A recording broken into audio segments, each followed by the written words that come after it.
Hi, I'm Dave, founder of Halloween Around, and I'm seeing all 31 Screams on-screen horror movies here at Regal. Today is day 25, Frankenstein. And what an auspicious day to see Frankenstein, because earlier in the day, I saw the new Guillermo del Toro Frankenstein and did what I call the Frankenstein double feature. So, how did the original from 1931 compare to the new one? Well, I might do a whole video on that.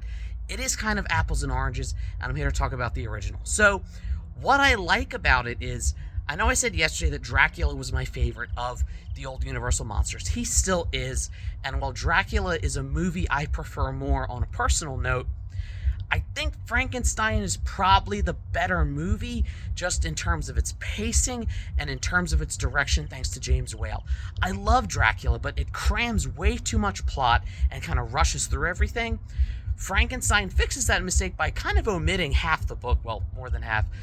But what's left is an amazing performance by Boris Karloff that is just as iconic as Bela Lugosi's and does more with less because he doesn't speak. Sure, the movie of Frankenstein doesn't really capture the themes of the book. It kind of runs more with like the mad science angle of it versus, the man versus nature and what it means to be human. And Dr. Frankenstein kind of feels like he's left off the hook a little bit.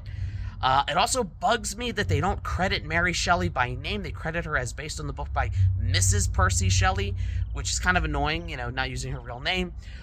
But it's still a solid movie, and I see why it is often regarded as the best or second best to Bride of Frankenstein, which I'm going to be seeing later this week.